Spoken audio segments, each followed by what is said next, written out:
Have you ever been on a date where you ran out of things to say? Or maybe you were in a dating relationship and it just felt like you never talked about things that mattered. Sure, you tried to ask some questions to dig a little bit deeper, but sometimes it just felt like you were hitting a brick wall. If you want to ask good questions that are timely and appropriate for the level of relationship that you're at, this is the video for you. In this video, I'm going to give you 18 questions that you can ask to be more intentional in your dating and relationship. There'll be 3 levels to this question depending on the seriousness and level of your relationship. See what level your relationship is at right now and see if you can make it to level 3. Be sure to stay to level 3 even if you're not there in your relationship yet, because that's where the real deep questions come into play. But before we do, this is exactly the kind of stuff that we're going to be talking about in our weekly live stream when we start it. It's called the Kindred Brothers Club. Right now, if you sign up down below, we're looking to get 50 members. Once we hit that, we're getting closer.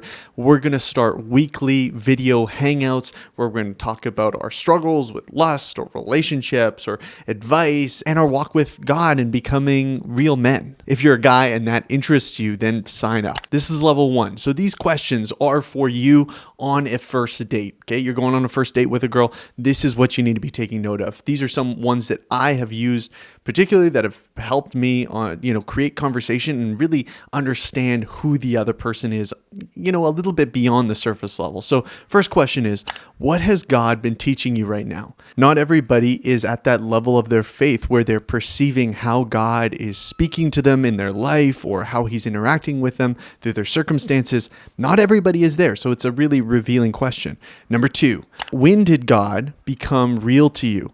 And how would you describe your current relationship with God? This gets into a testimony question. Sometimes it's harder to just straight up ask them, like, what is your testimony? I know some guys do that, but I like to ask this question because it really moves beyond like the cookie cutter answer of like, well, I gave my life to God at this age, because a lot of people do that, but then they have a different answer for when God really became real for them, because usually for some people that becomes later in their life, like maybe even a few years ago, that's when God really became real to them. And what was that experience like? Number 3, what do you admire about your parents' relationship? We're going to be talking about parents, like you're asking about parents. It's something that's still fairly surface level, but it's really revealing because you're getting to understand what their value system is. What do they value within a relationship? This next question goes along with that. Number 4, what do you not like about their relationship? Maybe they argue all the time. They're constantly angry at each other. They're constantly bickering, or they're passive aggressive, or, they freak out at each other at tiny little things. Or maybe, her mom is constantly getting at her dad and she doesn't like that. These are things that she's picking up on and she's thinking about that she'll probably ask you, and it's going to be revealing for both of you guys. Number 5, what would you like your life to look like in 5 years? So in this way, we're talking about kind of logistic things. Kids, work, church, relationship. You kind of want to know where her mind is at for the next 5 years. Maybe she says, the next 5 years, I'm going to be in school. I don't really want to get in a serious relationship. I don't really want kids. My involvement with church, I want to be very surface level because I don't have a lot of time. That's a very telling answer. Maybe she'll say, well, I would love to be married. I would love to have 1 kid. I would love to live in an apartment or house in, an area that we felt like we could make an impact in our city. Wow, that's a good answer. Maybe that sparks your interest. Maybe you're like, okay, this lines up. Number 6, 1 to 10. This is important. 1 to 10. How do you rate your walk with God? Now, you might find this question to be a little bit too invasive, but I really don't think it is. Somebody that is very standoffish about their relationship with God and how they feel about God and their own, spiritual disciplines and all that kind of thing. Somebody that's guarded about that, that's not necessarily a great sign. So somebody being able to say, you know what, a 5 right now, or a 6, or a 2, it really hasn't been going well. Then you can ask follow-up questions to like why that is. When did that happen? How are you looking to like change that? As part of asking these questions, you guys need to be, this is part of it. If you're going to ask the questions, you need to be mutually vulnerable. So if she volunteers her struggle about this within her spiritual life, then you can offer up, okay, you know what? This is what I'm processing in my spiritual life as well. Don't just act like it's not an interview. I know I'm giving you some good questions here, but don't treat it it like an interview. This is still a conversation, but these are just some places to get started. Okay, now we go to level 2. This is when you are official. Okay, you're actually in a relationship, your boyfriend or girlfriend, whatever labels you want to put on that. And you're still getting to know each other, so maybe it's still the first few months, but you've grown more. If you're interested in the full list of this stuff, I've created a PDF that's available on the Men on Mission Patreon that you can join, and the link in my description, and it'll be all there for you if that would be helpful for you. The first question of level 2, and I think honestly you should be asking this right when you enter level 2. Maybe that is when you become official, when you become boyfriend and girlfriend. It's, what are some physical boundaries that are important to you? What are some physical boundaries that are important to you? You get real insight into, maybe her comfortability in terms of like hugging or even kissing. And it's like, what is that like? And what has been her experience previously with other relationships in that, and what mistakes has she made? I think it's important to have this kind of conversation because as the man, you're setting the tone in terms of the boundaries that you're having. I think in general, it's probably good to be more strict with yourself because temptation is real. It's not about being legalistic in any way. It's about guarding your own heart because you don't know that you're going to marry this girl. You don't want to be, giving yourself to them in a physical way. So boundaries are important. You get a real sense of what their physical boundaries are. Number 2, what would be your ideal timeline for marriage if this worked out? So now you've moved to level 2. So now it is about us. It's not just, well, what would your life look like in 5 years with whoever potentially? It's, if this worked out between you and me, what would your ideal timeline be? And she might say, you know what? 3 years minimum, because I got stuff to do. I got stuff to take care of, and that might be okay for you. Maybe some girls might say 7 years. You know what? I'm just not ready yet, and I don't think I'll be ready. That might be a deal breaker. Potentially, you'd want to ask this a little bit early on. Maybe you get a sense that, throughout different conversations that you'd have in level 1, that isn't the facts and that she isn't waiting 10 years to get married. But you do want to know, okay, what would be your ideal timeline? Number 3, who are people in your life that you've needed to forgive? Has that happened? How did that go?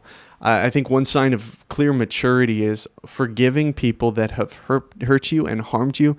And it also gives you insight into some of the difficulties and struggles that this person has gone through in what has been done to them, but also how they've navigated that.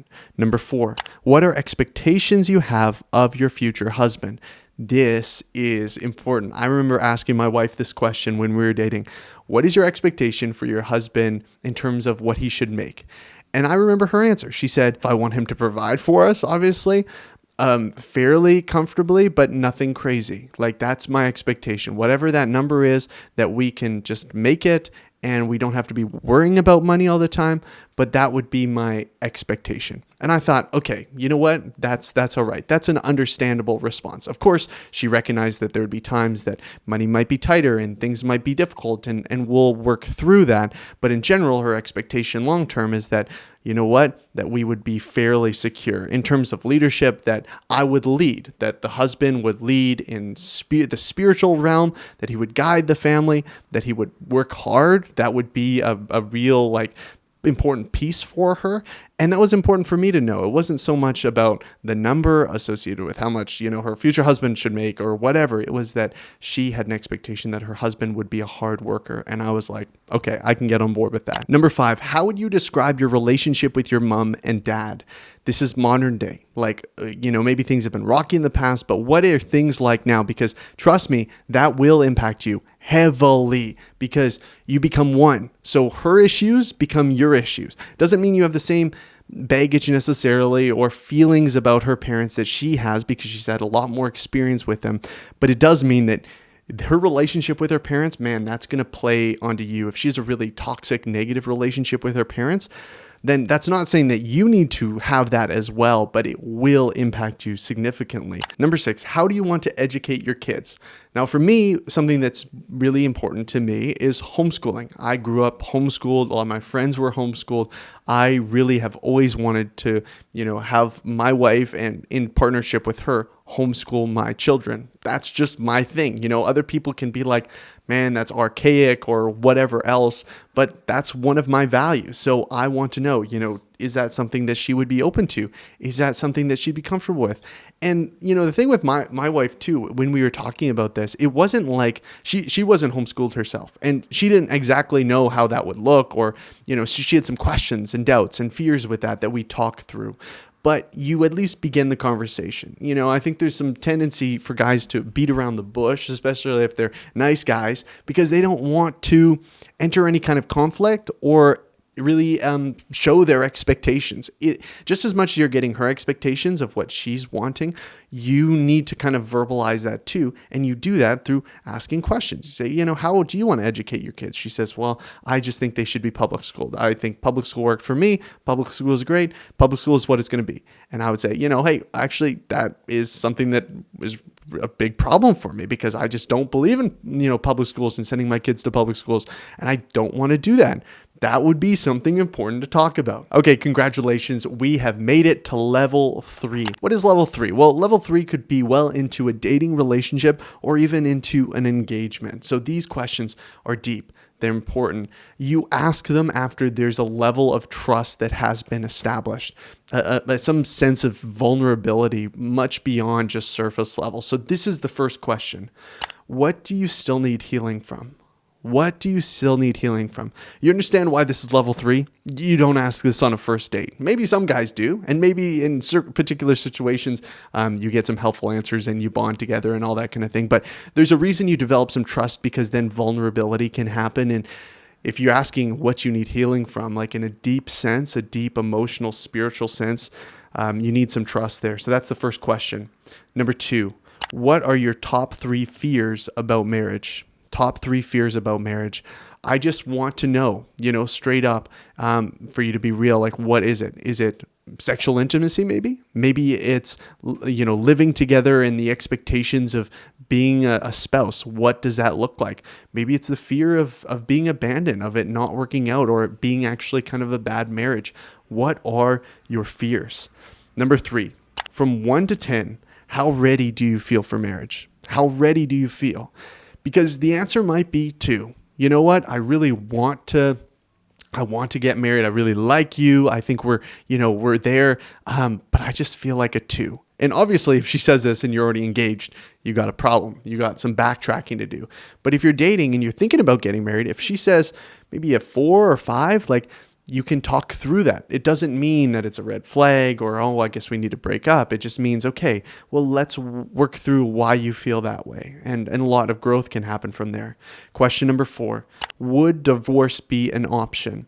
When? And for most Christians, I think the answer is, well, if there's infidelity, sexual infidelity, then it would be an option, but God hates divorce. He doesn't like divorce. Divorce is not an option for anything other than, cheating, and I want to work through everything. And that's a pretty good answer in my perspective. Number 5, and this takes humility to ask. You kind of need to brace yourself a little bit for this, depending on what kind of guy you are, but what is there about my life and personality that you have concerns about?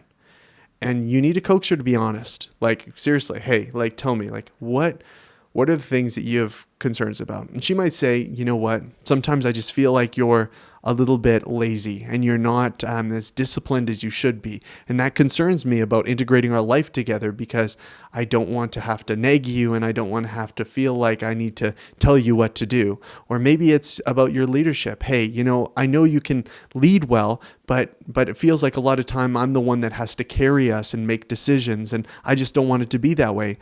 Those things are going to be hard to receive. Trust me. And I think, honestly, my wife and I, we've had some of those conversations where she's told me some of those things, and it was hard for me to take, it really was. And I can't say that it didn't come without self-defensiveness. And I pray that you won't have that problem, but you need to ask those questions. You need to get insight into, the things that she's concerned about, so you can work on them too. Number 6, and this is the last one. 10 years from now, where would you like your relationship to God to be? She might say something like, well, I want to be close with God. I want to have an intimate relationship with God. I want to trust God. And that's good. But I want you to push her a little bit deeper. Well, what does that actually look like in your life, and how we live and how we spend our money and how we teach our kids? And then she might say something more like, Well, I want us to be generous and give, and I want us to be hospitable and invite people into our home. Now, there's some different answers that she can give you, but I want you to press her a little bit to really show what she wants, what in her heart, what she would like her life to look like. You're creating this vision for your family, but you're doing that in collaboration with her too, and her desires and how she wants to live this life with you. And so yeah, you're like, okay, yeah, let's be hospitable together. Let's make that a routine. Let's be generous with what we give. Let's prioritize mission over money. I would love to hear from you guys in the comments. What are some questions that you've asked that you found to be helpful? And what level is your relationship at right now? Is it level 1? Is it level 2? Level 3? Let me know. As always, if you enjoyed the content, subscribe because I'm putting out new videos all the time. And until next time, keep pursuing the mission.